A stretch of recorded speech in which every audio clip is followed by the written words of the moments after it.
bismillahir rahmanir rahim alhamdulillahi rabbil alamin wassalatu wassalamu ala ashrafil mursalin sayyidil awwalin wal akhirin sayyidina wa habibina wa shafi'ina wa nabiyyina wa mawlana muhammadin wa ala alihi wa sahbihi ajma'in wa radiyallahu tabaraka wa ta'ala an qutbil arifin wa imam as-siddiqin mawlana abil abbas ahmad ibn muhammad at-tijani wa khulafaa'ihi al-muhtadiin wa ahli tariiqatihi al-faa'iziina ar-raabihiin amma ba'd. ginnaaw bi ñu sant Yàlla julli ci Yonent bi sallallahu alayhi wa alihi wa sallam kon ñu ngi ci ba tey al-kanz as-saani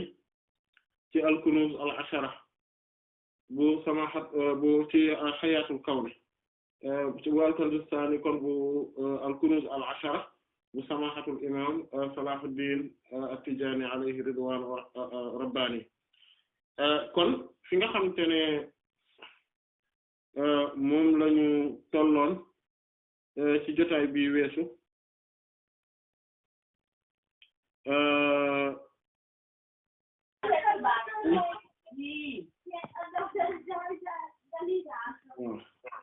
assalamu alaykum fi ñu tolloon ci jotaay bi weesu mooy mais yaakaar naa fa kullu man iqtarana bi tahakkumihi amrun ilahi yaakaar naa foofu la ñu waroon tàmbalee wala boog waaw fa in a'tat waaw fa in utiya tahakkuma fil aalami fa hiya al-khilaafa fa in shaa'a tahakkama wa zahara ka Abdul Qadir al-Jilani radiyallahu wa in shaa'a salima wa taraka at-tasarruf li rabbihi fi ibadihi ka Abi Sa'ud ash-Shibli radiyallahu ta'ala anhu illa an yaqtarina bi amrin ilahiyyin ka Dawud alayhi salam fala sabila ila amri allahi wa ka Usman radiyallahu anhu alladhi lam yakhla' thawb al-khilafati an 'unuqihi hatta qutila li nahyi rasulillahi sallallahu alayhi wa alihi wa sallam an dhalik kon foofu lañu waroon a tàmbalee mooy fekk suñu jotaay bi weesu gisoon nañu li nga xamante ne moom mooy ba tey sant yi nga xam ne yenente bi sallallahu alayhi wa alihi wa sallam dana ko sant borom bi subhaanahu wa ta'ala ëllëg yawmal qiyaamati moom yenente bi sallallahu alayhi wa sallam sant boobu muy sant boromam ay mu nekk ay sant yoo xamante ne xamu ko nii ngir ne sant yi buur yàlla yi subhaanahu wa ta'ala day askanoonteeg ci li nga xamante ne moom la ko bërëb yi ak mbir yi laaj bu ko defee mu daal di jox maanaam moom Adama alayhi salaam ak ni mu ko yàlla bindee ak ñi ko nuru ci doomam yi mu jox leen li nga xam ne moom mooy xilaafa maanaam ñu nekk ay xalifa yàlla ci adduna bi loolu nag bu fekkente ne loolu muy bu ko defee ñoom ñuy feeñee ci turu yàlla subhaanahu wa taala ànd ak li ñuy bëri yëpp mais ñoom am nañ prédisposition wu mën a incarner tur yooyu noonu bu ko defee ñuy àtte ci dëgg te yàlla rek tax ñuy àtte tamit ci maandute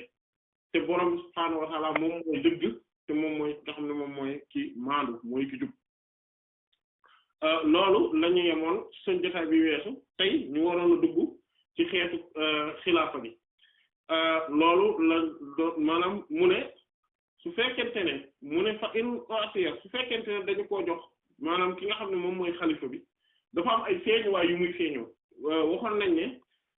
insha allahu taala dinañ wax ci wàllu xilaafa gi nii laataa ñu ñëw ci waxtaanee li nga xam ne moom mooy bu ñuy wax xalifa quoi ci globalement parce que ñu bari dañoo ay kii diw mooy xalifa yenente bi sallallahu alayhi wasallam diw mooy xalifa yàlla ci kaw suuf wala maanaam ba pare nombre de foyers yi am maanaam nombre ci ay néeg yi am ci diine ji buñ ko mënee tuddee noonu parce que entre guillemets buñ ko mënee tuddee noonu nombre yu toll noonu ci la ñuy jiiñ ay nit wala sax lu ko gën a bari mais ñoom ñooy xalifa yàlla ci kaw suuf te ñoo fi taxawal yàlla maanaam ñooy xalifa yonent bi sallallahu alayhi wa alihi wa sallam kon day laaj ñu leeral maanaam mbir moom day laaj leeral maanaam loolu mooy lan kan mooy xalifa yàlla nan la ñu nekkee xalifa yàlla ak lan mooy mandarga yi nekk xalifa yàlla parce que xalifa yàlla yomb na maanaam wax gi mais ay baat la yoo xamante ne maanaa yu xóot la comme tey buñ ne ab yenent rek xam nga ñu ab yenent moom buñ ko waxee nekk ko mbir mu rëy rëy la mbir mu rëy la waaye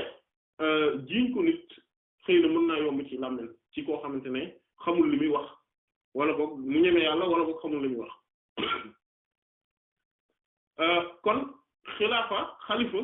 ki ko doon nga xam ne moom mooy ki wuutu borom subhaanahu wa taala mooy mu ne fa in oote bu ñu ko joxee ak taxakkuma maanaam muy mën di àtte nga xam ne day am benn pouvoir fil aalami ci àdduna bi fa hiya loolu moom mooy alxilaafa loolu moom mooy xilaafa mooy ne dañuy jox nit ki muy def ay tasarrufaat lu ñu naan tuddee tasarrufaat mooy ay soppandiku c'est-à-dire ay pouvoir di jël ay décision di jël di am maanaam di am ay décret maanaam ay pouvoir yoo xamante ne da nga koy jël muy am ay effet ci biir mbindeef yi loolu kuñ ko jox ci biir nitu yàlla yi rek kooku moom mooy xalifa fa insha Allah su ko soobee nag léegi xilaafa gi ni muy feeñee dafa wute léegi fa insha Allah su ko soobee taxakkama day daal di atte woo maanaam da koy atte da koy tëral wa zahara ba pare mu feeñ comme ka Abdul Qadir al-Jilani comme Sayyid Abdul Qadir al-Jilani radiyallahu anhu par exemple Sayyid Abdul Qadir al-Jilani radiyallahu anhu moom bi mu nekkee xalifa yàlla ci kaw suuf itam dafa amoon ay jeexital c'est-à-dire que da ngay gis ne dafa feeñoon ci anam goo xamante ne amul kenn d'ailleurs loolu moo tax daanaka doo xaw a gis koo xamante ne day diingat Cheikh Abdul Qadir Jilani radiyallahu anhu di diingat ak màggaayam di diingat xam-xamam di diingat maanaam ni mu toll ci côté zahir ak ci côté baatin maanaam ñi nga xamante ne ñoom ñooy yëngatu ci tasawuf dañ koo jàppee comme seen référence bi nga xamante ne dëgg seen imam la et que dafa doon jàngal dafa vraiment dafa jàngale dafa wane tasawuf leeral ko ci mboolem anam yi nag côté zahir bi ak côté baatin bi parce que tasawuf moom ci boppam sax dafa am wàll goo xam ne dafa gën a feeñ am wàll bu gën a nëbbatu te Cheikh Abdul Qadir Jilani radiyallahu anhu ñaar yëpp wane na ci ni mu mane te wane na ci ni dooleem ak kattanam ci kaw nit ñi maanaam ni mu ko mënewoon maanaam ni nga xam ne noonu la amee doole ci nit ñi maanaam noonu la leen mëne naka noonu suñu xoolee ci côté sharia boo xam-xamu sharia yi tamit daf cee nekkoon tamit ndënk boo xamante ne amul kenn ci jamonoom koo xamante ne doon na diirante moom mbagg maanaam te loolu tamit day wane dooleem d'ailleurs bu ñu xoolee même ku mel ne Ibn Taymiyya rahimahullah nga xam ne dafay faral di réticent wa ci affaire ci nitu tasawuf yi ñenn ñi en tout cas du ñëpp nag mais ñenn ñi dafa am ay réticence bu mag ci ñoom comme ku mel ne Sayyid Muhyiddin Ibn Arabi radiyallahu anhu mais terewul Cheikh Abdul Qadir Jilani moom radiyallahu anhu moom sax d'ailleurs saa yu waxee Shaykhuna ci surtout Majmu'ul Fatawa bi su waxee suñu sëriñ nee na te tuddul kan ndax Cheikh Abdul Qadir Jilani ci boppam la ci jublu radiyallahu anhu kon day maanaam kon ne vraiment dafa tegoon tànk ci jamonoom loolu muy benn xeetu wane mais beneen bi ci def moom mooy ne da doon soppandiku ci jamono bi c'est-à-dire que da doon def ay kéemaan yu bari Cheikh Abdul Qadir Jilani radiyallahu anhu ku ko xam maanaam kuy dégg ay mbiram tamit maanaam da nga dégg kéemtaan yu bari yi nga xamante ne moom la daan def naka noonu itam mu nekk koo xamante ne kon ci wàll yu bari daf ci feeñoon mais dinañu am benn détail bu ñu souligner ci mbirum insha allahu taala mu ne waaye nag wa insha Allah su ko soobee salama maanaam mu jébbal mbir yi maanaam du wax dara du jëfandikoo wa taraka tasarruf mu bàyyi soppandiku gi li rabbihi ñeel boromam fii ibadihi ci jaamam yi maanaam borom subhaanahu wa taala su ko joxee pouvoir de décision pouvoir d'exécution d'administration ci biir mbindeef yi administration boobu su ko neexee mu exécuté ko mu jëfe ko parce que Cheikh Abdul Qadir Jilani radiyallahu anhu comme niñ ko xamee maanaam loolu dafa bëriwul lu mu ko daan def ba waxal nañ ko sax ay kéemtaan yu bëri ba tuddal ko sax dekkil ku génn àdduna maanaam nga xam ne ku génn àdduna yow kii bi nasaraan bi ne yent yàlla Isa alayhi salaam dekkal na da doon dekkal kuy dee mu ne ko yenent bi sallallahu alayhi wasallam est-ce que mën na lool nangam mu ne ko man mii mën naa ko ñëwal ñu dem ci armée mu ñëw mu ne ko koo bëgg ma dekkal ko mu ne ko fu mu is ni jugal fu mu digal maanaam waa ji daal di jóg xam nga loolu ak yu mel noonu nga xamante ne moo baam dafa tasawufaat xalaatam yi maanaam soppandiku gi mu daan soppandiku ci àdduna bi nga xamante ne goju mbindeef yi ak li aju ci seeni mbir borom subhaanahu wa ta'aala da koo tegoon ci loxoom radiyallahu anhu ci jamonoom loolu moom dafa nekkoon loo xamante ne lu feeñ la te képp ku xam-xam na ko mais mu am ñi nga xamante ne yooyu ñoom duñ soppandiku maanaam amuñu ak xeetu soppandiku buñ doon def quoi ci mbir mi mu nekk Abi Sa'id Ash-Shibli radiyallahu anhu moom tamit ku mel noonu moom nga xamante ne dafa amoon martaba xilaafatul uzma xilaafa gu mag gi mais ànd ak loolu yëpp dafa nekkoon koo xamante ne doonul feeñal mbir mi maanaam doonul toon feeñ ci ay doonu ko woon feeñal da daan nekk nii rek maanaam nitu tasawuf la woon bu sell comme ni ñu wax ci Cheikh Abdul Qaadir Jilaani radiyallahu anhu nekkoon borom martaba yu rëy ci xam-xamu zahir yi xam-xamu baatin yëpp mais ànd ak loolu yëpp daanu doon xamewuñ ko woon loo xamante ne dana tax ñu mën a soupçonner ci moom par exemple ni nga xam ne noonu la Cheikh Abdul Qaadir Jilaani radiyallahu anhu biiram ay biiram feeñee woon ay biiram maanaam leeree woon ci anam koo xamante ne daf doon wax naan qadami ala raqabati kulli waliyin maanaam sama dëggu tànk bi dama ko teg ci loosal képp kuy wali maanaam parce que loolu nga xam ne moom la ko def maanaam nga xamante ne mboolem wali yi moom ba mu ko waxee ca Baghdad ba mu ko waxee moom Cheikh Abdul Qaadir Jilaani radiyallahu anhu maanaam ñoom ñëpp dañoo sëgg maanaam ngir ne xam nañ ne dëgg la et que moom ci boppam moom mooy seen kilifa moom mooy ki nga xamante ne moom mooy soppandiku ci ñoom maanaam moom moo yor kilif ci mais ku mel Seydi Abu Sa'id Ash-Shibli radiyallahu anhu moom defutoon noonu moom dafa nekkoon waliyu bu mag ànd ak yooyu yëpp maanaam dafa nëbbatu woon maanaam dafa effacé wu woon voilà loolu tamit am na ñu mel noonu mu ne illaa ba mu def nag mu ne léeg-léeg nag am ñoo xamante ne dañ leen di tànnaloo mu ne illaa ba mu def an yaqtari na mbir ma lëkkaloo bi am rin ci ndigal boo xam ne ilaahi ko ni buur yàlla la subhaanahu wa ta'ala mooy ne yàlla moo la jox ordre ne la il faut que nga feeñal xilaafa bi waaw xalifa gi ma la jox tànnloowu ma rek mais dama la da nga nekk dans l'obligation topp li nga xamante ne moom mooy maanaam da nga nekk dans l'obligation topp li nga xamante ne moom mooy ndigal gi ma la jox loolu nag am na ñu mel ni moom lay wax ni mu nekk Daawuda alayhi salaam comme yent yàlla Daawuda alayhi salaam nga xam ne borom bi subhaanahu wa ta'ala comme ni wax yaa jibaal awwibi ma'ahu wa tayra ba pare bu tekki ne wa alanna lahul hadid ak kon yooyu tamit mu ne ak wa allamnaahu san'ata labuusin maanaam ak yeneen yoo xam ne ay borom subhaanahu wa ta'ala daf koy leeral ci ne yent yàlla Daawuda alayhi salaam noonu la meloon mooy da ko joxoon nguur vrai nguur maanaam en même temps que mu nekk xalifa yàlla ci kaw suuf côté baatin bi mi ngi fi mais aussi côté zahir bi tamit borom subhaanahu wa ta'ala daf ko jox mu nekk buur nekk une autorité publique boo xamante ne dafa yor nguur gi di ci soppandiku di acté ci kaw nit ñi kooku moom bu mbir mi demee noonu nit ki dootul amati foi non seulement du am foi sax ci côté baatin bi mais même côté zahir bi sax il faut que mu feeñal ne maanaam moom buur la ba pare day acté ci kaw nit ñi li yàlla bëgg moo tax comme ni ko Alxuraan waxe ne yaa Daawuda innaa ja'alnaaka xalifatan fil ardi fahkum bayna an-naasi bil haqqi wa laa tattabi'il hawaa fa yudillaka an sabiilillah innal laziina yudilluuna an sabiilillahi lahum azaabun shadiidun bimaa nasuu yawmal hisaab mu ne yow yent yàlla Daawuda alayhi salaam ñun de dañ laa def xalifa yàlla ci kaw suuf kon yow en tant que xalifa yàlla ci kaw suuf kon atteel nit ñi ci diggante nit ñi atteel nit ñi ci dëgg waaye bul topp mukk bànneex atteel nit ñi ci dëgg voilà wala tattabi'il hawa bul topp mukk bànneex bakkan parce que mooy pas bànneexu bakkanam moom parce que ab yenent la alayhi salaam moom du moom mais bànneexu bakkanu nit ñi voilà parce que loolu day tax ba loolu dalay sànq wëllif yoonu yàlla maanaam yoonu yàlla te ñi nga xamante ne dañoo sànq wëllif yoonu yàlla moom ñooñu day dinañ am mbugal mu tar ci ndax lan ndax ci sababu fàtte gi ñu fàtte bisu ceytu ba bis bi nga xam ne ci la leen yàlla di teg di leen régler di leen auditer ñoom ñëpp maanaam dañ ko fàtte kon day gis ne yent yàlla Daawud alayhi salaatu wassalaam ni nga xamante ne noonu la taxawee noonu la représenté noonu la nekkee ki nga xamante ne kon moom xalifa yàlla ci kaw suuf loolu comme moom Adama alayhi salaatu wassalaam li borom subhaanahu wa ta'ala teg adduna bi yëpp maanaam y compris malaaka yi ne nañ ko sujjóotal maanaam nañ womatu ci ay biram d'ailleurs moom mu nekk ki nga xamante ne moom moo leen doon jàngal dégg nga ba pare gérer li nga xam ne moom mooy adduna bi parce que xam na turu adduna bi li fi ne yëpp xam na tur yi maanaam ba pare xam turu yàlla yi nga xamante ne ñoom ñooy wër-wërloo ci biir yooyu kon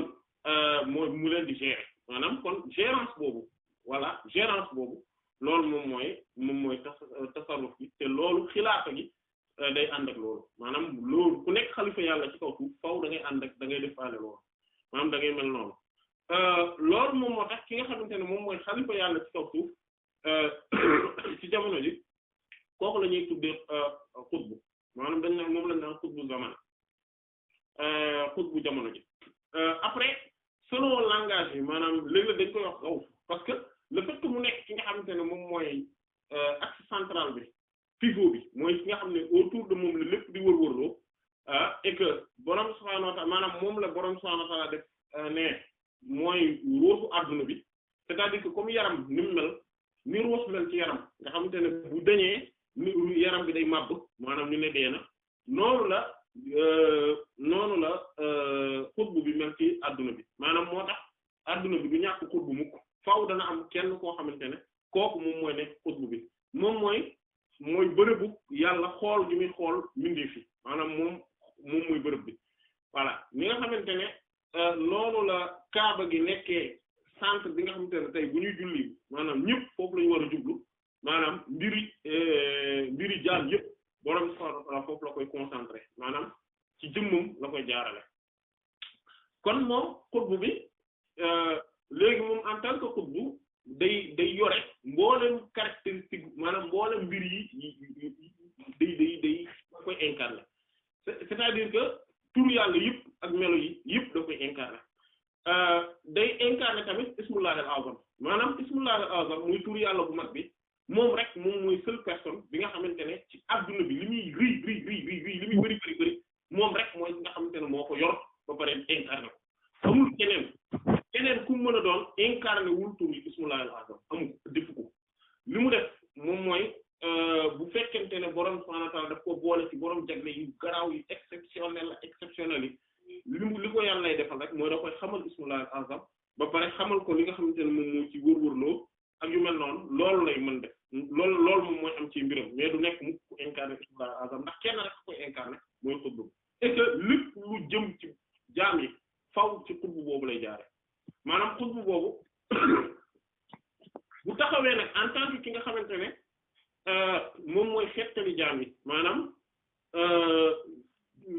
lii tax jaam yi di sauver ci moom lay jaare loolu moom maanaam taxawaay boobu moom moo tax ñu naan ko xawsu maanaam xawsu dañ koy wax ci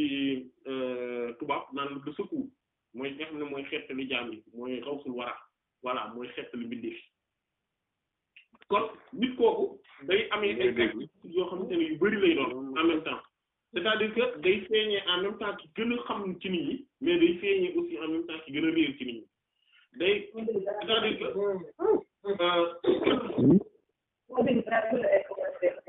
ci kanamu ay ñoo xamante ne ay kii lañu ay boroomi kii lañ xam-xam lañ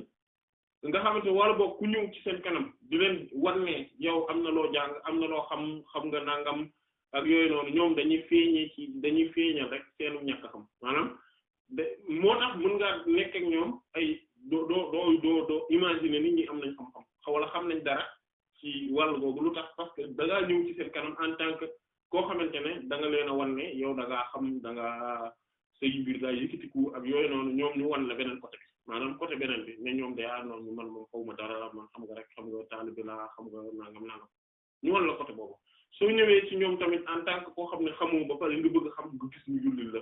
li nga xam ne moom mooy xam-xam bi maanaam bu boobaa nga gis ne ñoom ñooy gën a xam ci nit ñi léeg-léeg ñuy jëf ñu nekk ci biir nit ñi en tant que koo xamante ne maanaam dañuy melo yëpp quoi dañuy meloo léeg-léeg par exemple nga gis leen ñu sedd woyof lewet maanaam mais ci bu ko laajee mais léeg-léeg nga gis leen ñu tàng mel ni ñu naqari deret wala yu mel noonu tamit maanaam ñu amee tamit même caractéristique yi léeg-léeg ñu feeñee comme étant koo xamante ne dafa am ay maanaam day feeñee ci ay kéemtaan maanaam mbir yoo maanaam xeetu kéemaane mais léeg-léeg mu feeñoo comme nit koo xamante ne day simple même nit ku simple la koo xam te ne dëgg-dëgg mënoo koo sax xaare yenn cër yi voilà ainsi de suite donc moom nit kooku malgré loolu moom mooy ci gën a kawe ci mbindeef yi mooy place bi nga xam ne mooy xooluwaayu yàlla ci mbindeef yi et que lépp loo xam ne moom la boroom subhaanahu wa ta'aala di wàcce comme musiba ci kaw suuf moom mooy ki nga xamante ne moom moo koy diir ko ba pare moo koy taawu mooy intercéder ci mbindeef yi su paree nag après ki ñi tegu ci moom ñoom lay jox ñu jël après ainsi de suite maanaam noonu ñi gën a baax topp ñi gën a baax maanaam moom mooy li ñu bëgg a wax foofu moom moo ëpp nattu ci nit ñi voilà moo ëpp li ko yàlla ay nattoo ci nit ñi ay natt yu diis lay doon mais terewul danaan cocc maanaam du feeñal lenn ci yi nga xamante ne moom mooy li nga xam ne moom mooy li muy daj ak li nga xam ne moom lay dund kon moom tamit comme niñ ko xamee turu yàlla yi ci adduna bi yëpp maanaam yi yëngal yi gérer adduna bi yëpp moom daf koy xam da koy incarner parce que comme niñ ko waxee day incarner tur bi nga xamante ne moom mooy bi gën a mag mooy ismullahi al-azam et que nit ñi kenn ku ci nekk selon martaba bi ngay toll ci ngay amee yow sa ismullahi al-azam te d'ailleurs loolu bokk na ci li tax ñu bari foog ne am nañ ismullahi al-azam fekk amuñu ko parce que dañuy xam ay ismullahi al-azam ay façon maanaam ay version mais xamuñu ne yoruñu ismullahi al-azam dëgg-dëgg bi bu mag bi mooy tur yàlla bi gën a mag yoruñu ko parce que boobu du caaxaan en fait du ay fo voilà du ay fo du ay caaxaan kon loolu moom moo tax moo tax da ngay gis léeg-léeg booy dégg waxtaane nit ñi wala nga dégg leen wala nga gis léeg-léeg nga gis ñoo xamante ne dañu naan la ismullahi al-azam nangam la voilà nangam mooy ismullahi al-azam te ils sont convaincus que ni mooy ismullahi al-azam effectivement ismullahi al-azam la gaa mais ci seen martaba ñoom maanaam ñoom seen martaba voilà mais pas vrai bi boobu moom kutbu bi moo koy incarner comme niñ ko waxee donte dina am ñenn ñi nga xam te ne ñoo ko yor mooy mu fàttali ko bi ñoom dinañ ko yor mais duñ ko incarner totalement mais dinañ ci amee ay xam-xam yoo xamante ne yenn yi sax xutbu bi di ko ci amee parce que xutbu bi li mu leen ëppalee mooy côté tasarruf bi côté soppandiku bi voilà maanaam ci adduna bi gérance bi administration univers bi loolu côté boobu la leen xutbu bi ëppalee kon kooku moom mooy xalifa bi nga xamante ne moom mooy xalifa yàlla ci kaw suuf moom nag li yegsi ci jaam yi tamit ci moom lay jaare boo ko bëggoon a misaal tey da nga koy misaalee banque bi maanaam nga xamante ne tey bu fekkente ne salarié yi ci dëkk bi yëpp suñu bëggee fayeeku seen salaire ci banque bi lay jaare maanaam xutbu bi noonu la mel à peu près maanaam mu def la ko misaalee noonu c'est-à-dire que xutbu bi du moom li nit ñi yor du moom alal yi déedéet yàlla moo ko jaarale ci moom du moom tamit moom mooy yor njariñal jaam yi ak seenu mucc déedéet yàlla moo ko jaarale ci moom et que luy yegg ci lu nekk ci moom lay jaare décision yu mag yi ci moom lay jóge et que ci ay tasarrufaatam la maanaam ci ay soppandikoom la mais lii ñuy wax nii tamit maanaam réalisation bi après il faut nga nekk pour xam yenn mbir yi dëgg-dëgg mais liñ ci mën a wax daal mooy ne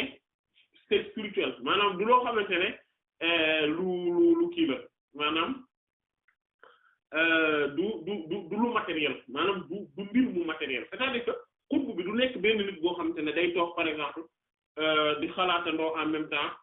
par exemple nangami millions 66 millions francs yi par exemple kenn ku ci nekk diw moom xam naa war naa ko dox nangam diw moom nangam war na ko am diw moom nii maanaam mbir mi du demee noonu parce que loolu d'ailleurs dafa impossible maanaam ci monde matériel maanaam monde spirituel la mbir mi di xewee c'est-à-dire que loolu yëpp c'est un volet spirituel mooy ne ruuxam mooy def tasarruf yooyu noonu et que borom subhaanahu wa ta'aala dafa defar ruuxam de telle sorte que ba pare dugal ci secret bi nga xam ne mooy tax loolu yëpp di mën a nekk maanaam loolu la quoi mais du ne moom day nekk benn nit boo xam te ne day toog di décupler wu di dem di xoole ji di def ji di def maanaam lu ne mu dugg ci déedéet loolu matériellement du noonu loolu moom moo tax ñi foog ne matériellement noonu lay demee ñoom ñoo nekk ci ay soit dañuy am tendance weddi ko wala ñu am tendance buñ ko gëmee itam maanaam ñu jàpp ne xutbu bi moom maanaam daanaka ab yàlla la alors que déedéet xutbu bi du yàlla du yenente bi sax sallallahu alayhi wasallam maanaam xutbu bi jaamu yàlla la te moom effectivement turam mooy Abdullahi maanaam mooy ci kuréelu nitu yàlla yi moom Abdullahi da tudd maanaam mooy jaamu yàlla bi parce que moom mooy jaamu Allah et que Allah moom moo ko maanaam moom moo ko ràngal maanaam ci ruuxam maanaam moo incarné moo manifesté wu ci ruuxam ci anam goo xamante ne day mën di soppandiku ci mbooleem mbindeef yi et que moom moo ko géré et que moom mooy ruuxu adduna bi ci boppam et que su fi nekkul adduna bi day daal di màbb c'est-à-dire que moom mooy nga xam ne dafa wuutu yenente bi sallallahu alayhi wa sallam ci monde zahir bi voilà loolu la et que en fait ku nekk mën na ne kii mooy xutbu bi kii mooy xawsu bi kii mooy voilà maanaam pour wax ne xutbu bi léeg-léeg kat dañ wax comme xutbul aqtab maanaam xutbu yi loolu dañ ko koy wax léeg-léeg maanaam ne moom mooy xutbu ci biir yeneen xutbu maanaam yeneen xutbu yi c'est-à-dire que de manière générale ci buntu léeg-léeg dañ naan diw xutbu la wala diw xutbu la woon wala yu mel noonu fekk liñ ci jublu rek léeg-léeg moom mooy seen kër moo fa rawoon wala boog seen waa famille moo fa rawoon wala seen koñ moo fa rawoon wala boog seen dëkk bi ñu nekkoon moo fa rawoon wala yu mel noonu mais jubluwuñ ci ne moom mooy xutbu maanaam ñun ki ñuy nekk di waxtaanee nii déedéet léeg-léeg tamit nga gis koo xamante ne dafa nekk fële day par exemple xutbu mooy ki nga xam ne mooy axe central pivot bi c'est-à-dire que tey dëkk nañu imaginer ne kër gu ne am na xutbu mooy kilifa gi maanaam chef de famille bi voilà kooku moom lañ naan xutbu bi ci kër gi maanaam côté zahir ne c'est rek côté zahir léegi nag imaginer côté baatin tamit dina am xutbu ci kër gi c'est-à-dire que ki nga xamante ne moom mooy ki raw ci kër gi ci côté baatin et que lépp ci moom lay tourner woo ci côté baatin naka noonu koñ bi noonu dëkk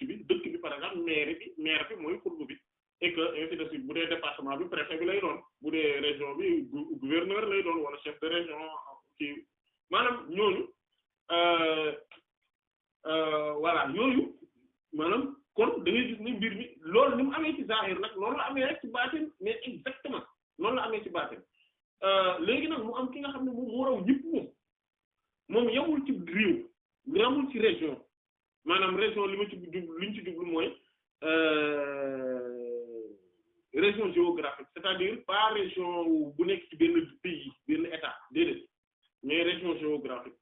maanaam kon wala maanaam comme continent maanaam ñi nga xamante ne ci continent bu ne da ci am et que ki raw ñëpp kooku moom la ñuy wax xutbu zaman maanaam kooku moom lañ moo tax moom maanaam moom lañ nekk di waxtaane mooy al xutbu voilà kooku vraiment c'est l'infiniment petit c'est-à-dire que adduna bi yëpp tey imaginer 7 milliards de personnes yi am na ci kenn koo xamante ne mi ngi dund ak ñun mi ngi fi mi ngi ainsi de suite et que kooku noonu moom moo incarné lii yëpp ñu nekk di wax te kooku ku existe la ku réel la du jugewul feneen maanaam nekkul ci beneen planète déedéet fii na ne voilà et que ni muy mel aussi mooy day mel comme ni circonstance am mel maanaam condition de vie ni mu mel noonu lay mel loolu bokk na ci li tax mu jafee xàmmee c'est-à-dire que tey soo ko fekkee Sénégal day nekk sénégalais c'est-à-dire que day yor ci kuy sénégalais melooy sénégalais comportement sénégalais sauf que côté bu baax bi rek lay incarné maanaam du waxuma buñ nee sénégalais yow mu yor jikko ju bon boo nekkee France su nekkee France day nekk un vrai français c'est-à-dire que koo xamante ne day impliqué wu ci dëkku ci France ci ni muy doxe day xam li ci wërwërloo day voilà day nekk di yëngatu comme les français c'est-à-dire que comme un français lambda lay mel su nekkee Inde comme un indien normal lambda noonu lay mel c'est-à-dire que loolu maanaam moom mooy selon moom ni mu mel noonu lay maanaam noonu lay mel léegi selon dëkk bi mel ni nit ña mel moom noonu lay mel voilà day mën a yor seen ay mentalité day mën a yor seen ay comportement mental c'est-à-dire aada loolu laa jublu culture quoi voilà day yor seen culture mais di comporter wu comme ñoom ci lu baax kese nag par contre moom dafa bokk ci li ko yàlla defal mooy daf koy defal benn impeccabilité intérieure c'est-à-dire day sell nit ku sell lay doon koo xam te ne du dugg ci caaxaan du dugg ci lu dul noonu voilà même bu fekkente ne parfois dinay làqatoo yenn doxalin yi wala yenn waxin yi par exemple mu mel ni ku naqari deret par exemple wala mu mel ni ku tàng xol wala mu mel ni koo xamante ne day nay maanaam ak yu mel noonu boo pas nay mais du bari lu muy joxe wala xeet yu mel noonu nga xamante ne léegi nit ñi dañuy foog ne ci dafa am ay manquement ci jikkoom alors que déedéet fekk bu naqaree deret parce que tamit ci loolu daf ci war a naqaree deret moo tax mais sauf que nit ñi duñ ko xàmmee par exemple su téyee bañ a joxe alalam c'est parce que aussi foofu moment boobu bu ñàkk a joxe moom la gis moom moo nekk ci sagesse bi ainsi de suite donc yooyu yëpp day nekk loo xamante ne ay comportement moom lay doon ay doxalinam la moom day mën a nekk tamit kon maanaam day mel comme ndox en fait day mel comme ndox c'est dans le sens où lu ñu naan day mel comme ndox mooy dans le sens où ndox récipient bi mu nekk ni mu mel noonu lay mel c'est-à-dire que day adapté wu kon day adapté wu ak contexte social am contexte politique am contexte économique am contexte régional am maanaam contexte culturel am maanaam lépp li adapté wu comme ndox rek tey boo ko jëloon boo ko dugalee ci verre nu mu mën ci mel maanaam nga dugal ko ci verre wala nga dugal ko ci paan day jël forme bi voilà ba pare couleur bi muy yor muy da ngay gis ne couleur bi yow boo koy xool day mel maanaam day adapté wu aussi par rapport ak récipient bi nga ko def ndax li nga ko def voilà loolu xutbu noonu la mel loolu nag mu mel noonu loolu dafa tax mu nekk koo xamante ne ku naqaree xàmmee la d'ailleurs ñun nitu yàlla yi seen bopp ñi nga xamante ne ñooy ñu mag ñi ñoom ci seen bopp dañu am problème xam kan mooy xutbu bi seen biir parce que moom li mu rawee ñeneen ñi ci def nit ñi duñ ko gis maanaam waxuma la awaame mooy ñi dul ay wàllu yi comme moom waxuma ñooñu mais ñi nga xam ne ñooy vrai wàllu yi comme moom ñoom ci seen bopp dañuy am problème mu gis ko problème mu xam ne kii kat moo ñu raw parce que nangam kii mooy diw ndekete kii mooy xutbu bi voilà léeg-léeg il passe mais totalement à côté de lui c'est-à-dire que dañ koy mën a fréquenter sax benn moment dinañ am soupçon que ni kii wàllu yu la comme ñun mais duñu mën a imaginer ni kii ndekete mooy sunu xutbu bi maanaam suñu jamono ji ndekete waa ji mooy sunu kilifa ñun ñëpp déedéet et que zaatam dëgg-dëgg maanaam mooy moom dëgg-dëgg nekk mooy essence am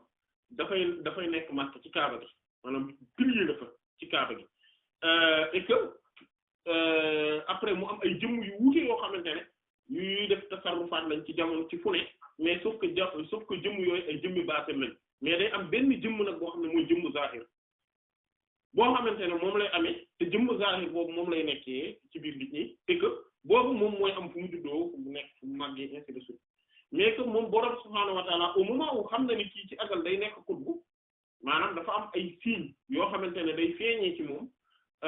maanaam loolu moom moo koy def maanaam moo koy def xutbu benn jamono benn bés et que xutbaa léegi bu du juddu nekk xutbu comme ni ko ñenn ñi fooge ne diw xutbu zaman la diw mu judd na bi mu juddoo nangam déedéet maanaam martabatul xutbaaniyya dañ ciy yegg c'est-à-dire que nit ki day évoluer dëgg la ni borom subhaanahu wa ta'ala nattoon na ni kii xutbu lay doon ci agal d'ailleurs moom xutbu yi dañoo am bokk ci seeni jagle mooy ne dañ leen di bindee ci leeru yenente bi sallallahu alayhi wa sallam comme malaaka yi ñu génnee ci leeru yenente bi sallallahu alayhi wa sallam noonu la xutbu yi noonu la leen bindee ci leeru yenente bi sallallahu alayhi wa sallam ci baatin et que moo tax ñoom ay shérif lañ ci baatin xutbu du foofu gisee ci shérif yi la bokk maanaam shérif yi namuñu ci nag ne shérif yi ci zahir maanaam mooy ñi nga xam ne ñooñu lañ naan shérif yi déedéet mais shérif la ñuy doon ci baatin moom daa iman même bu fekkente ne seen askan du nekk askanu shérif mais ñoom ay shérif la ñuy doon parce que lu tax parce que yenent bi sallallahu alayhi wasallam moo leen di meññ maanaam ci yenent bi sallallahu alayhi wasallam ci lañ leen di mooñee maanaam ci gis nga bi ñuy mooñ maam Adama alayhi salaam ci bënit bi leeru yenent boobu sallallahu alayhi wasallam ñu mooñaale maam Adama alayhi salaatu wassalaam maanaam ñoom leer bu direct boobu ñoom ci lañ leen di mooñee ñoom tamit seen jëmm bu yàlla nammee bind seen jëmm malaaka yi nga xamante ne comme nit ku ne maanaam malaaka yi dañuy dem jëli ji ci suuf si nga xamante ne nit ki bu génnee àdduna foofu lañ ko war a rob et que après ñu wot maanaam ci la seen kii di defaroo maanaam seen jëmm dañ ko ci mooñaale mais bu fekkente ne xutbu la nar a doon dañ koy booleeg leer gi nga xamante ne moom mooy leeru yenent bi sallallahu alayhi wasallam bi nga xam ne moom lañ mooñaale woon moom Adama alayhi salaatu wassalaam bu ko defee moom bu ganee àdduna après day màgg day évoluer certes mais day mujj doon xutbu benn jour mooy nekk xawsu bi maanaam loolu xilaafatul uzma la maanaam xilaafa la boo xam ne borom subhaanahu wa ta'ala daf ko koy defal loolu moom moo tax te maanaam moom moo tax muy exceptionnel maanaam moo tax mu nekk ku extraordinaire ce qui fait que même bu dee màgg comme yeneen nit ñi ak yooyu dina am mbir yoo xam ne moom borom subhaanahu wa ta'ala dina ko ci ñoŋal ba pare tamit dina am mbir yoo xamante ne évolution bi yàlla dina ko yombalal maanaam dina ko tàggatalal maanaam évolution spirituelle bi ak fu mu mën a gane àdduna fu mu mën a dëkk borom subhaanahu wa ta'ala dina ko yombalalal évolution spirituelle la mu yéeg benn par benn étape par étape di dem ba yegg exactement fi nga xamante ne foofu la war a yegg te ci biir évolution boobu am na ci mbir yoo xamante ne borom subhaanahu wa ta'ala comme maanaam moom dina ko wan comme ay signes ay symboles yuy wane ne moom dina nekk xutbu comme par exemple ismullah al-azam al-xaas bi maqaam Seydina Ali par exemple karramallahu wajhahu par exemple nga xamante ne loolu ku nar nekk xutbu doo ko xam maanaam bon en principe maanaam mooy ki nga xamante ne moom moo nara moom lañ en tout cas duñ ko jox ci anam gu wér voilà mooy Seydina Ali karramallahu wajhahu dafa am benn turu yàlla boo xamante ne maanaam moom moo ko jagoo et que turu yàlla boobu noonu ku narta nekk xutbu du ko xam il faut que comme li Cheikh Tidiane wax radiyallahu anhu il faut que nga nekk koo xamante ne ci xam-xamu yàlla ci azal mais daf xam yàlla xamoon na ne yow da nga nar a nekk xutbu ci sa jamono moo tax nga koy jot maanaam ñu la koy jàngal kon loolu exemple la ci am na yeneen d'ailleurs loolu moom moo tax processus bi d'accès bi par exemple am na miftaaxul xutbaaniya ñu tuddee miftaaxul xutbaaniya et que miftaaxul xutbaaniya ay façon la ay martaba la et que li nga xamante ne moom mooy rôlam dëgg-dëgg moom mooy yeggale la ci martabay xutbaaniya maanaam nga am niveau bi même bu fekkente ne yoroo poste bi maanaam yoroo poste xutbu nekkoo poste voilà yoroo poste xutbu mais nga am niveau bi quoi voilà nga am niveau bi léegi kon kooku nga xam ne kon moom mooy xalifa bi ci xalifa yàlla ci kaw suuf léegi nag mu am benn mbir boo xamante ne bu important la ci te loolu moom mooy am mën nañ ne mooy particularité bi gën a rëy ci xutbu ci jamono maanaam xutbu dafa am caractéristique bu mu amee boo xamante ne caractéristique boobu moom vraiment daf koo jagoo wallif mbooleem ñi nga xamante ne ñooy walli yu mag yi nga xamante ne ñoom la yàlla def ñu xam ismullah al-azam accès ci jëmm yenente bi sallallahu alayhi wa sallam nekk vraiment ay vrai nitu yàlla yu mag a mag mooy comme Mafatihul Kunuz yeeg yooyu par exemple xutbu bi li ko wutale dëgg ak Mafatihul Kunuz yi benn caractéristique la boo xamante ne mën nañ ni mooy caractéristique bi gën a mag bi nga xamante ne am maanaam nit ñi mën nañ ci am benn aperçu ci zahir su leen ko yàlla permettre mooy xutbu moom mooy ki nga xam ne moom lañ dénk charia bi maanaam moom mooy ki ñu dénk charia bi c'est-à-dire que yi ñu wax yii yëpp ci mayu xutbu bi ak ni mu kéemaane ni mu mel nangam ba fàttewu Kunûz yi dañ koy nuróog moom lu ci bëri mais dafa am benn affaire boo xamante ne moom la jagoo dëgg wëlif mboolem Mafatihul Kunûz yi mooy ne moom lañ dénk sharia bi c'est-à-dire que soo gisee xutbu bi mooy ki nga xamante ne sharia moom moo ëpp xam-xamu sharia maanaam domaine sharia yi xam-xamu sharia yi moo ko gën a maîtriser képp kenn ci adduna bi ba adduna bi daj amul ku ko ëpp xam-xam amul maanaam mooy ki nga xamante ne mbiru sharia lépp lu yàlla maanaam même bu dee ummi yu la ci cosaan maanaam c'est-à-dire que même bu fekkente ne ci cosaan jàngutoon bis bu ko yàlla fale maanaam bu élection boobu su amee ah ba ñu tabb ko dafay incarner non seulement turu yàlla yëpp mais day incarner sharia bi c'est-à-dire que day nekk koo xamante ne xam nga fii ni ñu xamee ne diw fal lañ diw par exemple président mooy dañ naan élection yi am na urne yi nan lañ ko def kii lañ ko génne nañ kii bi gars yi xool nañ compter nañ voix yi ñu ngi joxe résultats yi et que gis nañ ni diw lañ fal mooy président de la république après mu am benn genre cérémonie investiture bi dem Élysée xeet yooyu wala wala en tout cas conseil constitutionnel daal di koy dëggal quoi en quelque sorte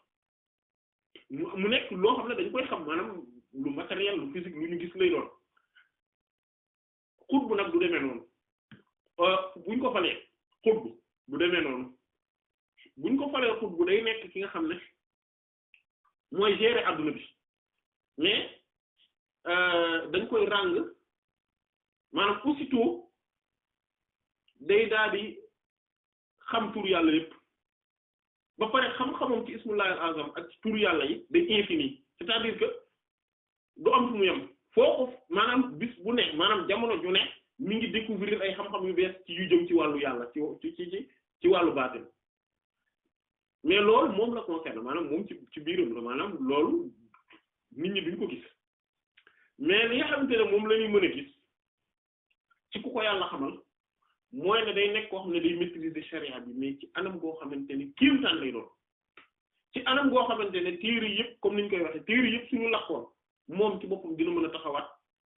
jàngalaat nit ñi yëpp charia bi ci jamono maanaam bu fi toogaatee jamono jàngal nit ñëpp charia bi dicté leen ko ñoom ñëpp charia bi ñëpp xamaat lan mooy charia nan la tegoo parce que amul lu ko ci riir xam-xamu charia bi daf koy maîtriser à la lettre même bu fekkente ne jàngutoon au début maanaam musta jàng dara même bu dee musta jàng bis bu ko yàlla falee rek da ngay gis loolu da koy am voilà loolu kooku ay mandarga yu xutbu la quoi maanaam mooy loolu ñuy wax moom mooy xalifa bi mooy xalifa bu mag léegi kon yow soo en réalité su fekkente ne da nga soupçonné par exemple ñaar nit wala ñetti nit ci kan mooy xutbu bi et que mu tegu ci lu leer bien sûr pas mu tegu ci soupçon kese parce que maanaam mais mu tegu ci lu leer ci ëpp xam-xamu sharia ki nga xamante ne danga naan kii kat xool naa adduna bi ba adduna bi daj ñi ma xam ñëpp gisuma ku ko ci ëpp xam-xam sharia en tout cas xaw ma wuti ku ko ci raw kooku mooy xutbu bi wala boog kooku possible na mu nekk xutbu bi plutôt voilà nañu waxee noonu possible na mu nekk xutbu même bu fekkente ne comme niñ la waxe léeg-léeg day feeñee tamit ñàkk xam maanaam léeg-léeg day mel ni ku xamul voilà loolu parce que ay feeñuwaayam la quoi ay tajalliyaatam la moom lay feeñoo donc day mën a mel nii mel contraire bi voilà mais en général aussi nit du yéeg ci martaba qutbaaniya lu dul fekk mu am 40 ans mais loolu généralité la tamit parce que am na ay particularités quand même yu bari ku mel ne Seydina Omar ibn Abdul Aziz radiyallahu anhu moom xutbu la woon nekkoon tamit xalifa yàlla maanaam nekkoon xalif bu mag bi mais en même temps nekk xutbu te bi muy génn àdduna amul 40 ans par exemple Cheikh Abdou Aziz Dabakh radiyallahu anhu xutbu la woon bi muy génn àdduna 36 ans la amoon ainsi de suite donc bëri nañ maanaam loolu am na ay quelques exceptions près ñoo xamante ne amuñu 40 ans et que borom subhaanahu wa ta'ala may na leen ñu yegg ci martabay xutbaaniya voilà loolu day am comme imam an-Nawawi comme Tajuddin as-Subki di wax par contre moom bu ne xutbu la woon mën na nekk ne li mu bëgg a wax rek mooy xutbu maanaam mooy ab xutbu ab maanaam comme ni ñu ko waxee quoi mooy sang bu mag la woon boo xamante ne ci jamonoom daf cee ràññeeku woon te loolu fi am dëgg la et que dëgg-dëgg charia bi tamit kenn gënu ko woon a xam ci jamonoom voilà mais par exemple moom 46 ans bon moom am na 40 ans bi muy génn ak 46 ans mais ala kulli haal li ñu bëgg a wax rek mooy ne martaba la yoo xamante ne léeg-léeg nit ki mën na koo am fekk amul 40 ans maanaam nekk am 40 ans bi du ci charte boo xamante ne faaw loolu ngay am déedéet voilà comme yeneen yi nga xamante ne dañuy chartal ci ne ku amul 60 ans du ko sikar wala ku amul 40 ans du ko sikar xeet yooyu noonu mais loolu dañuy gis ne charte la boo xamante ne charte bu général la mais du charte boo xamante ne dañ naan par force li condition la ci zikar bi comme ni nga xamante ne noonu la leeree voilà et que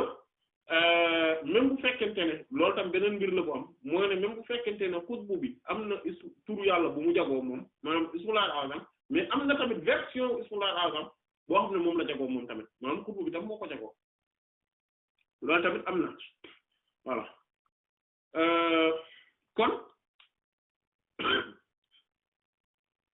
mais li ñuy wax yii yëpp ci xutbu bi en réalité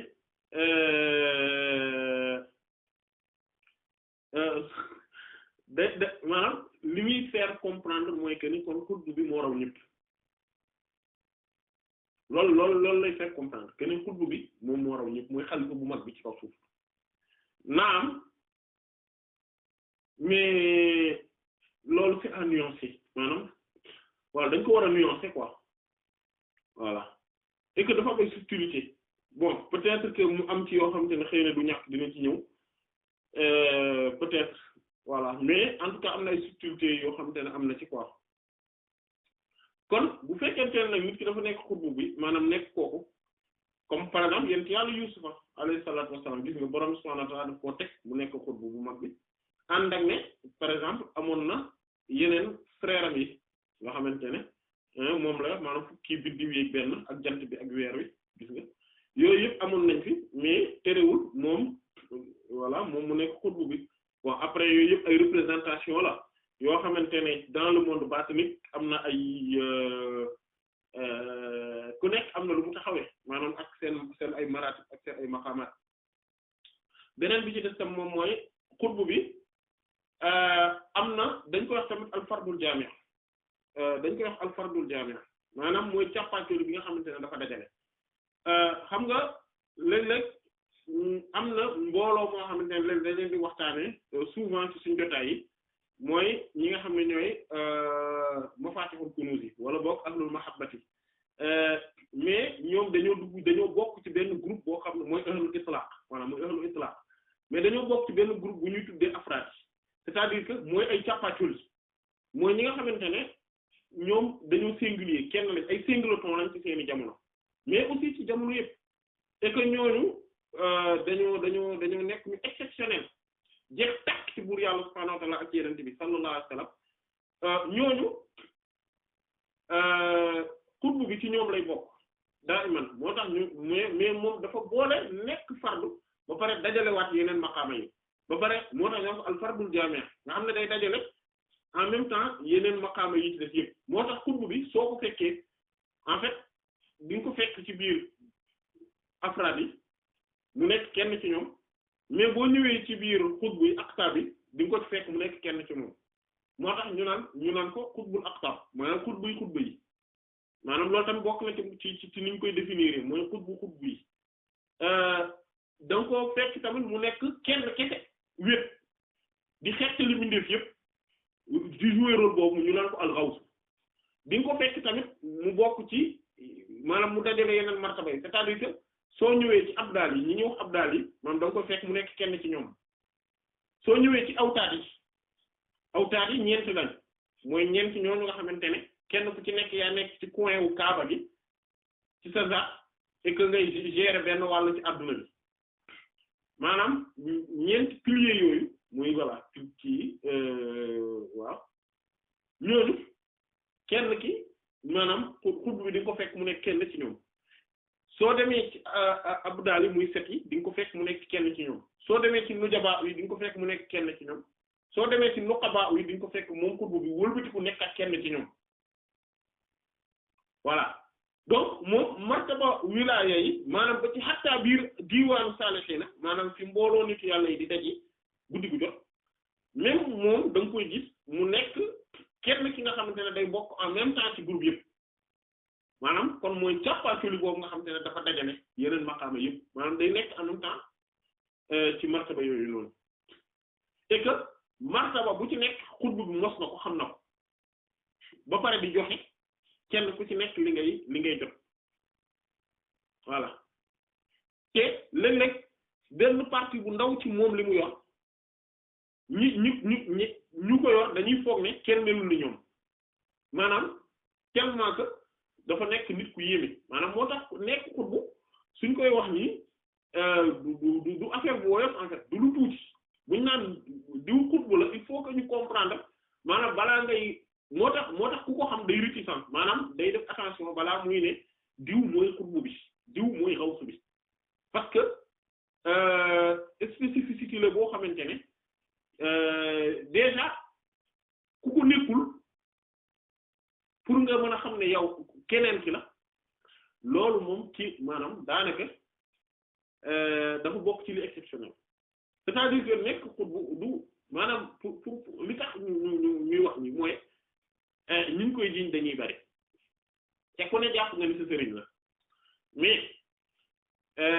dans la réalité mënta nekk leneen lu dul kenn parce que loolu moom moo am mooy kenn rek la beneen bi ci def mooy ne en général kii nekk xutbu bi bon mën na ci toog ay heure mën na ci toog ay fan mën na ci toog ay semaine wala ay weer ay at rarement mais mën na nekk tamit une décennie 30 ans loolu tam mën na nekk mais bariwul loolu dafa rare c'est d'une rareté extrême loolu mais mën na nekk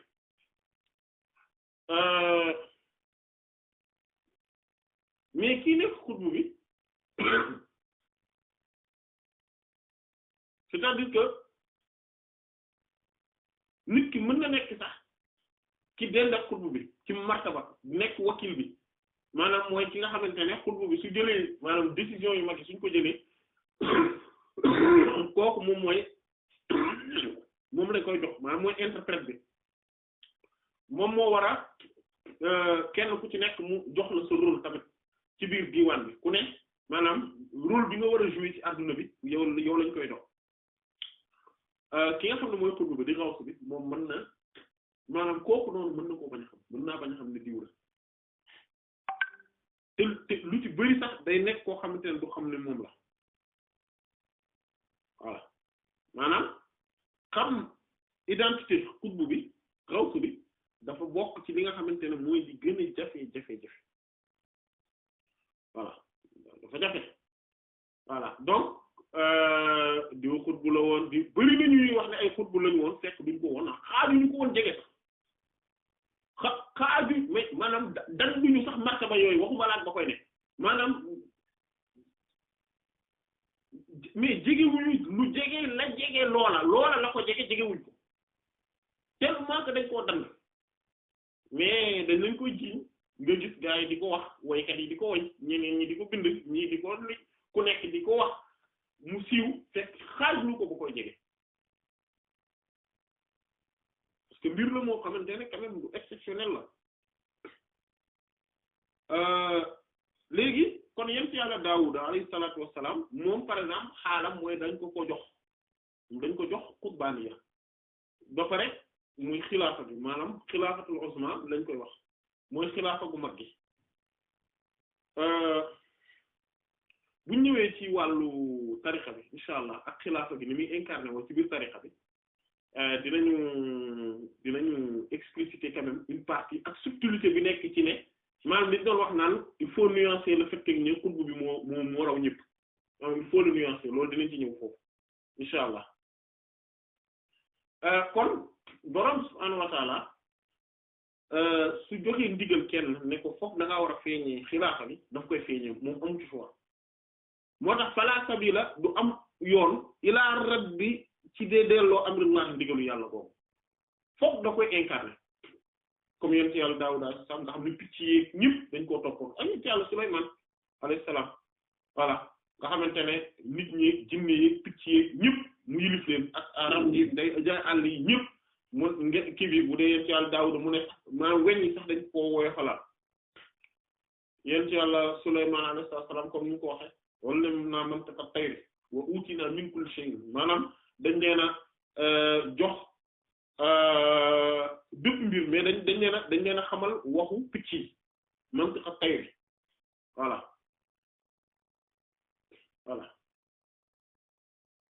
voilà ñu ne ko hada ata'una famnun aw amsik bi ghayri hisab suñu maya ngoog yow suñ liñ la jox ngoog jox nañ la ko waaw famnun xéewaleel aw amsik wala nga téye bi ghayri hisab su la amul saytu kenn du la régler dara jox nañ la waaw yow la jox autorité ci nga am gérance administration ci mbir yi nu mu la neexe amul compte booy rendre maanaam loolu mooy xilaafa gu mag bi te bu ñu xoolee borom bi subhaanahu wa ta'ala ni mu joxe yent yàlla Daawuda alayhi salaam xilaafa bi boo xoolee moom maam Adama alayhi salaatu wassalaam boo leen seetloo dañu nuroo seen tur yi dañu nuroo Adama ak Daawuda seenu nuroo nag mooy ne seen xaraf yi benn du ci laal moroomam maanaam indépendance totale lañ am ci mbir yi c'est-à-dire day dund indépendance totale bi ñu am ci mbir yi ak tamit ci gérer adduna yu wuute sans que am dara lu leen téye lu leen attaché maanaam il faut attaché à quoi que ce soit à part à Allah subhanahu wa ta'ala donc gis nga ñu mën a gérer univers yëpp et que mais sauf que ci kaw suuf le seen xilaafa gi représenté nekk en réalité ñoom dañoo wuutu ci nga xam ne mooy vrai xalifa bi te mooy yenente bi sallallahu alayhi wasallam voilà moo tax boroom subhanahu wa ta'ala bi muy wax ne malaaka yi daw dinaa def ci suuf xalifa bi daf ni iz qaala rabbuka lil malaa'ikati inni jaa'ilun fil ardi xalifa fàttalikul bi ñu waxee bi sa boroom waxee fële alors que bi muy wax ne nañ sujjóotal Adama daf ni wa iz qulnaa lil malaa'ikati isjudu li Adama fàttalikul bi ñu waxee ñun yàlla foofu nag yàlla ne na ngay sujjóotal moom Adama alayhi salaam parce que yàlla la ñuy sujjóotal mais dañuy jàpp maanaam mais xibla bi mooy moom Adama comme ñun ni ñuy sujjóotee wala ñuy julli di jublu kaaba gi yàlla la ñuy jullil mais kaaba gi mooy xibla bi direction bi malaaka itam loolu lañ leen waxoon ci moom Adama alayhi salaam et que mais bi muy wax ni xalifa dañ koy def ci kaw suuf dañu fàttalikul bi sa boroom yow yenente bi sallallahu alayhi wasallam mooy nekk secret bi ci yenente bi la nekk sallallahu alayhi wasallam moom mooy xalifa bu mag bi et que maam Adama Seydina Daawuda ak ñeneen ñëpp alayhi salaam ak yi mboolem yeneen xutbu yi sax d'ailleurs ba jamono fii ba àdduna tukki xutbu zaman yi ñëw yëpp ñëpp dañoo nekk rek ay kuutuwaayu yenente bi sallallahu alayhi wasallam maanaam dañu fi nekk ngir représenter yenente bi sallallahu alayhi wasallam mais que maam Adama alayhi salaam ak maanaam ba yeneen ci yàlla sallallahu alayhi wasallam ñeneen ñëpp buñ doon nekk xalifa yàlla ci kaw suuf lañ daan nekk maanaam moo xalifa tam fil ard yaa Daawuda innaa ja'alnaaka xalifatan fil ard ak maam Adama alayhi salaam xalifa ci kaw suuf la mais que vrai xilaafa gi yeneen ci sallallahu alayhi wasallam moo ko doon incarné ci baatin mais que yeneen ci sallallahu alayhi wasallam depuis mu ñëw mu nekk xalifa ci univers yi yëpp mais que ba kii nu mu tudd moom ñi nga xam ne ñoom ñoo ko doon mooy ñoom maanaam ci ginnaawam xul aqtaab bi ñoom Seydina Abubakar radiyallahu anhu ak ñeneen ñu ñëw ci ginnaaw Seydina Omar Seydina Usman Seydina Ali ñeneen ak ñeneen Sayyidat Fatima az-Zahra ak ñeneen radiyallahu anhu ak ñeneen ak ñeneen ak ñeneen ñi nga xam ne ñoo ñëw ci ginnaawam ñoom ñëpp dañuy représenter en tant que xalifa yàlla maanaam dañu nekk xalifa ci kaw suuf mais ku yàlla ne ci ñoom jox ko ndigal ne ko feeñalal ne yow yaay xalifa bi yow yaay xutbu bi yow yaay xawsu bi bu dee ndigal googu daf ko def faw daf koy feeñal même bu ko waxul nii mais ci ay doxalinam ay waxam ay jëfam ni muy administrer mbir yi daf koy feeñal te loolu la yent yàlla Daawuda alayhi salaam defoon mu ne waka Usmaan ak ku mel ni Seydina Usmaan ibn Affan radiyallahu anhu Seydina Usmaan tamit noonu la feeñale woon allazi bi nga xam ne lam yaxlaa simmiwutoon sawbal xilaafati mbubbum xilaafa gi an unuqihi wëllif baatam hatta qutila mbete ñu góom ko parce que lu tax mu ne li nahyi rasulillahi ngir tere yeneen ci yàlla bi sallallahu alayhi wasallam daalika ci loolu yeneen bi sallallahu alayhi wasallam moo ko waxoon ne ko mbubb bi la yàlla solal muy mbubbu xilaafa gi mbubb boobu bul ko summi mukk même bu ñu la dee rey bul ko summi moo tax nangu ko woon summi nit ñi ñëw parce que mënoon na ne waa joxe naa xilaafa gi nii ci zahir et que baatin bi mu defee moom bi coow li amee problème yu xëccoo nangam ñi loolu mënoon na ne mais deful loolu dafa téye mbubb mi xilaafa gi téye ko ne du ko summi maanaam mbubb bi nag jubluwuñ ci ab dara bu mu sol maanaam le fait que mu nekk xalifa jullit ñi yor xilaafatu rashida gi comme waa nga xam ne ñoom ñi incarné xilaafa googu dañoo nekk ñoo xamante ne dañoo bien inspiré et bien dirigé par Allah subhanahu wa ta'ala yàlla moo leen di gindi moo leen di inspiré lépp lu ñuy def ci yàlla mooy mahdi lañ comme ni ko hadith bi wax xulafaa ar-rashidin al-mahdiyyin al-xulafaa ar-rashidin al-mahdiyyin min ba'di nga xam ne yàlla moo leen inspiré moo leen di gindi lu ñuy def rek ci inspiration divine lañ koy def moo leen orienté kon xilaafa googu te comme yeneen ci saa ne woon na ko bu ko simmi mukk moo tax simmiwu ko te luñ dañ ko forcer mais nanguwu ko woon simmi ba ñu boom ko mënoon na def comme ni Seydina Hasan def Seydina Hasan radiyallahu anhu dafa jël xilaafa gi jox ko Seydina Muawiya ne ko jël ko mais moom Seydina Hasan bi mu ko joxe ci la installé wu ci diwaanu Sar c'est la nekk xawsu bi nekk xutbu bi mais pourtant maanaam yor defe xilaafa baatin bi mais deful loolu moom Seydina Ousmane radiyallahu anhu lu tax parce que Seydina Hasan amoon na choix Seydina Ousmane radiyallahu anhu amul woon choix Yonent bi sallallahu alayhi wasallam moo ne ko woon ak lu mënti xew bul nangu loolu bu ko def voilà léegi nag ci jotaay Bulughul Maram yi bi ñuy wax ci tarjuma Seydina Ousmane ak Seydina Ali ak radiyallahu anhu maanaam ak Seydina Abdullah ibn Zayd ibn Asim radiyallahu anhu yëpp maanaam li aju woon ci seeni mbir leeraloon nañ ko yaataloon nañ li aju seeni mbir et que waxoon nañ tamit li nga xam ne mooy Seydina Muawiya radiyallahu anhu gis-gis bi ñu am ci moom te mooy xalifa yàlla la xalifa yeneen bi la sallallahu alayhi wa sallam même bu fekkente ne xilaafa yi dafa am ay maratib ay niveau ak yu mel noonu mais loolu réalité la woon ci moom et que jullit ñëpp nanguloon nañ ko xilaafa ci jamonoom amul benn jullit bu d'accord woon ne Seydina Muawiya radiyallahu anhu moo nekkoon amirul mu'minin voilà kon en tout cas ñu mag ñi saxaaba yi radiyallahu anhum ainsi de suite voilà donc loolu ñu bàyyi ko xel aussi ci wàllu googu noonu kon da ngay gis ne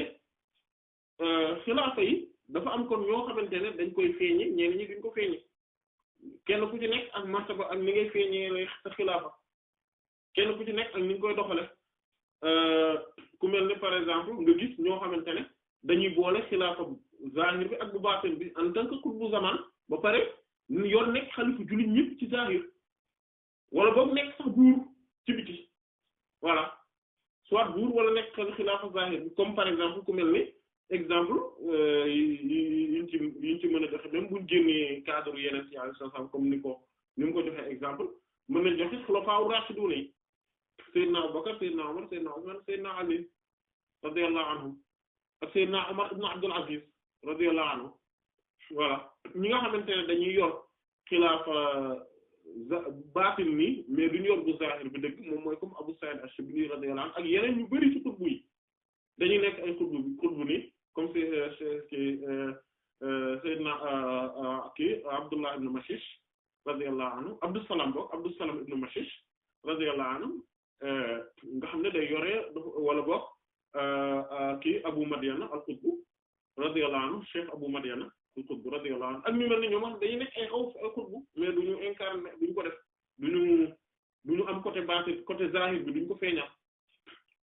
am ñi nga xamante ne dañuy feeñal côté zahir côté baatin yëpp am ñoo xam ne nag léegi ñi gën a bari nag mooy ñi nga xam ne ñoom dañuy nekk par exemple yor autorité temporelle bi nekk xalifa nii ci biti mais en réalité yor nekkuñu ci baatin maanaam dañoo am niveau bi nga xam ne rek mooy niveau moyen quoi wala parfois sax duñu am niveau foofu voilà et que seen autorité yëpp seen kilifteefu zahir la en réalité te loolu noonu am ci l'islam bi noonu la demee tamit ci tarixa bi am na ñoo xamante ne dañ leen reconnaître en tant que ay xalifa ci tarixa bi tout ça ñu yor zahir bi ak baatin bi yëpp am ñoo xamante ne dañ koy nekk nii mais zahir bi rek la ñu yor mais yoruñu baatin bi am ñoo xam ne dañoo yor baatin bi mais zahir bi nii maanaam presque ñu bari xamuñu leen nit ñi xamuñu ne ñoom ay vrai xalifa lañ maanaam yooyu tamit day am donc incha allah ci jotaay bii di ñëw dinañ gën a yaatal ci wàllu boobu ñu am foofu incha allah wallahu ta'ala a'lam wa sallallahu ala sayyidina muhammadin wa ala alihi wa sahbihi ajma'in subhana rabbika rabbil izzati amma yasifun wa salamun ala al mursalin walhamdulillahi rabbil alamin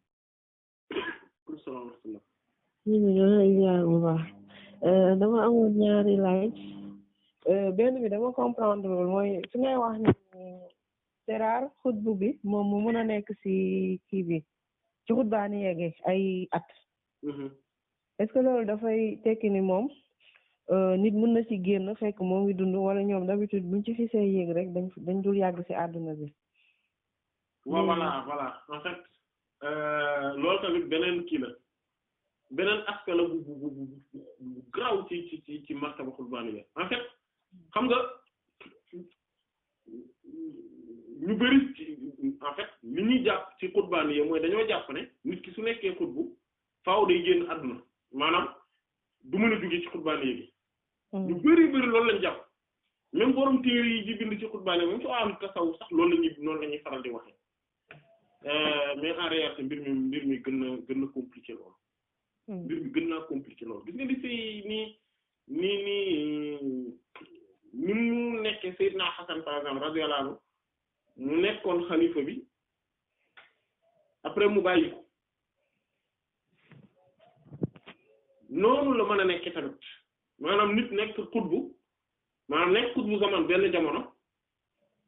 souvent nag duñ ci yàgg maanaam souvent dañuy génn àdduna parce que dafa maanaam en fait il faut nga xam ne aboutissement la en fait voilà aboutissement la ci cheminement spirituel nekk xutbu mais am na ci ñoo xamante ne dañuy nekk xutbu après ñu yéeg nekk ci leneen par exemple Cheikh Ahmed Tidiane radiyallahu anhu moom dafa ne moom avant dafa jàppoon ne nekk Mafatihul Kunuz mu ëpp doole nekk xutbu zaman mu daal di ñaan Boroom subhaanahu wa ta'aala mu def ko mu nekk Mafatihul Kunuz après ci la xam ne nekkete xutbu bi moom moo gën a spécial quand même maanaam moo leen raw mu dem ndax en fait dafa am lu mu jagoo lu keneen jagoowul mu daal di nekk nekk xutbu zaman maanaam mu ñaan dem yéeg nekk xutbu zaman boobu mu am xutbaaniyatul uzma mais soo xoolee Cheikh Ahmed Tidiane radiyallahu anhu après yéeg na maanaam nekk na leneen parce que xutbaaniyatul uzma gi moom la jotoon Arafat ci 12 Muharram mais après bien après ci la jot xat mi yéegi maanaam nekk xutbu zaman léeg-léeg da ngay nekk nit ki mën na ko ne après mu jàll dem nekk ci leneen voilà am na benn bayit dama jàppatul kii bi Cheikh Ahmed Ismaïl di ko wax naan di wax Cheikh Salahuddin Tidjânî radiyallahu anhu naan ko gaa yi dañuy wax ne yow xutbu annaka al-qutb al-muhalla wa hadha al-qawlu ahsabuhu shari'a maanaam ne gaa yi dañu ne yow yaa xutbu sax mais man wax jooju dama koo ñaawlu daal dama jàpp ne lu ñaaw la parce que nan lañ lay mën a teggee maqaama boo xamante ne yow ba ngay nàmp nga ko weesu maanaam ndax loolu day am en fait maanaam nit koo xamante ne day nekk ci benn martaba xutbaaniya maanaam incarné ko yor ko jouer rôle bi mu am keneen kuy mën a martaba boobu mu bàyyee ko kooku moom dem nekk ji ci leneen maanaam nekk ji ci Mafatihul Kunûz maanaam mais bu boobaa day cumuler affaire bi c'est-à-dire que rôle bi lay perte maanaam rôle pas perte maanaam moom lay bàyyi ne mais day continuer di ko nekk ñu ngi mel ancien président de la République bu yor mbooleem kii yi mu yor maanaam mbooleem avantage yi nekk ci nekk président de la République sauf que nekkatul maanaam le président de la République mais mbooleem avantage yi nekk ci nekk président de la République da koy yore mais day continuer dem nekk ci leneen dem conseil constitutionnel par exemple di jouer foofu yeneen i rôle c'est que saa yu ko neexee mu wëlbati ko waat ñu waat nekk ak président wala boog su fi kii nekkatul bu gisee ni amul keneen ku mën a mu ñëwaat nekk ak président loolu day am ci xutbaan yi loolu day am mais affaire bu rare la tamit ba pare dafa naqaree gis parce que loolu tax affaire xutbaan yi vraiment ku nekkul ci sphère xutbu bi parce que ñoom ñett rek lañ ci àdduna ba àdduna teg ñoom ñett kese lañ ñoo nekk ci sphère boobu ñooñu ñooñu pour ñu wax la ci xutbaan yi lu sax lu jafe lay doon wallahu ta'ala a'lam. jërëjëf sëñ bi baal ma beneen question bi mooy comme li nga doon wax ni xéwal yi ci xutba bi lay jaar yu doomu aadama yi. waaw est-ce que loolu dafay tekki ni moom tamit dina mun a am benn vision bi ci nit yi di gis di xamee ci li ñu nekk ñuy bàkkaar par exemple mu ngi gis jàkkaarloog seeni bàkkaar ñuy def kii bi wala du yegg foofu. bon après man du ma xutbu mais li nga xamante ne moom laa mën a wax. mooy ne su fekkente ne ki nga xam ne moom mooy xutbu bi moom rawsu bi moom am na affaire am na maanaam dafa am ay xeeti xam-xam ak xeeti mbir yoo xam ne ay xaal yu muy dund yoo xam ne dëgg-dëgg moom moo ko jagoo quoi voilà loolu moom moo ko jagoo léegi nag li ma xam tamit moom mooy ne ci esprit yoo maanaam ruuxam ci lay gérer yooyu noonu maanaam du ko gérer ci bëtam ak maanaam ak matériellement loolu moom moo tax mën na laa gëj a gis fàtte ne yow la maanaam mën na laa bañ a xam en réalité cependant li nga xam ne moom c'est sûr mooy ne képp kuy wàllu yu xam na la te moom rek mooy seul wàllu yu bi nga xamante ne mboolem wàllu yi xam na leen amul exception bu mu xamul ku mu xamul ci wàllu yi ci kaw suuf amul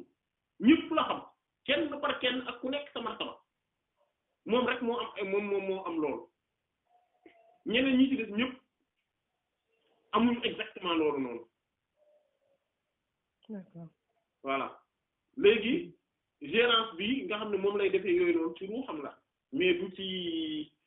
voilà du ne day nekk voilà non du matériel quoi du physique en fait. d'accord voilà wallahu ta'ala alam. jërëjëf.